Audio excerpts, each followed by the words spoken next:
শুভ দিন সবাইকে। আশা করি সবাই ভালো আছেন। মিষ্টি খেতে ভালোবাসেন না এমন মানুষ কমই আছেন। আর মিষ্টি ডেজার্টের কথা বললে সবার আগে মাথায় আসে তুলতুলে নরম পুডিংয়ের নাম। কিন্তু গ্যাসের চুলায় ঝামেলা বা ওভেন না থাকার কারণে অনেকে এটি বানাতে চান না। আজ আমি আপনাদের জানাবো কিভাবে খুব সহজে মাত্র 5 মিনিটে প্রস্তুতি নিয়ে আপনার ঘরের রাইস কুকারেই তৈরি করতে পারেন দারুণ সুস্বাদু ডিমের পুডিং।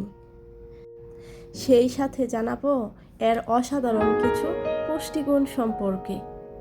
পুডিং শুধু একটি মজাদার ডেজার্টই নয়, এটি অত্যন্ত পুষ্টিকর একটি খাবার, কারণ এর প্রধান উপকরণ হলো ডিম এবং দুধ। উচ্চমানের প্রোটিন। ডিম থেকে আমরা পাই প্রথম শ্রেণীর প্রোটিন এবং জরুরি অ্যামিনো অ্যাসিড যা পেশি গঠনে সাহায্য করে। ক্যালসিয়াম ও ভিটামিন। দুধের কারণে এতে প্রচুর ক্যালসিয়াম ও ভিটামিন ডি থাকে, যা আমাদের হাড় ও দাঁত মজবুত রাখে। শক্তির উৎস। এতে থাকা কার্বোহাইড্রেট এবং ফ্যাট আমাদের শরীরের তাৎক্ষণিক শক্তি যোগায়। শিশুদের জন্য আদর্শ। যেসব বাচ্চারা সহজে ডিম বা দুধ খেতে চায় না, তাদের জন্য পুডিং একটি আদর্শ ও পুষ্টিকর বিকল্প খাবার।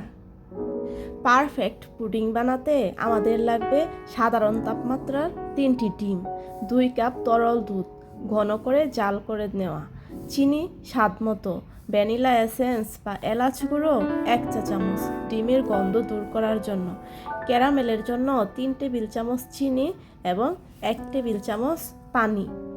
এবার আসি বানানোর মূল পদ্ধতিতে, যা আমি কয়েকটি ধাপে শেষ করব। প্রথমে ক্যারামেলের জন্য একটি প্যানে 3 টেবিল চামচ চিনি দিয়ে 1 টেবিল চামচ পানি দিয়ে চুলায় হালকা আঁচে নাড়তে থাকব।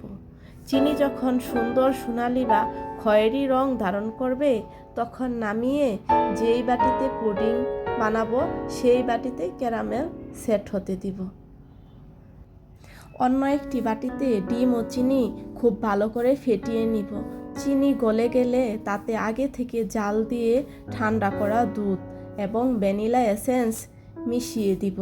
এবার এই মিশ্রণটি একটি ছাঁকনি দিয়ে ছেঁকে ক্যারামেল সেট করা পাত্রটিতে ঢেলে দিব। ছাঁকার কারণে পুডিংয়ের ভেতরের দিক থেকে একদম মসৃণ হবে।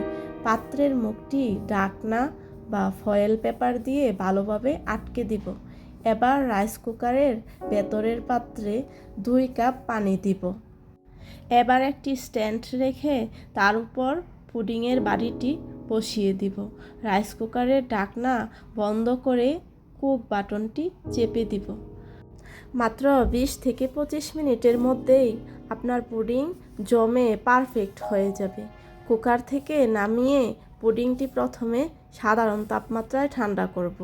এরপর নর্মাল ফ্রিজে 2 ঘন্টা রেখে দিব পুডিংটি আরও ভালোভাবে সেট হওয়ার জন্য। ফ্রিজ থেকে বের করে একটি চাকুর সাহায্যে বাটির চারপাশে ছড়িয়ে নিন। এবার একটি প্লেট বাটির উপর করে ধরে উল্টে নিলেই বেরিয়ে আসবে চমৎকার চকচকে ক্যারামেল পুডিং।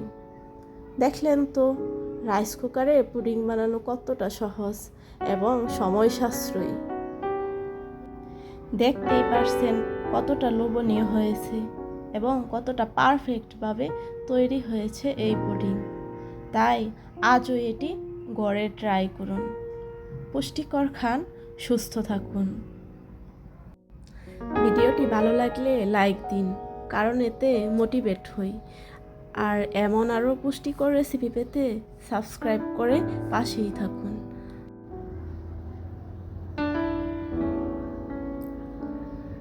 আল্লাহ হাফেজ।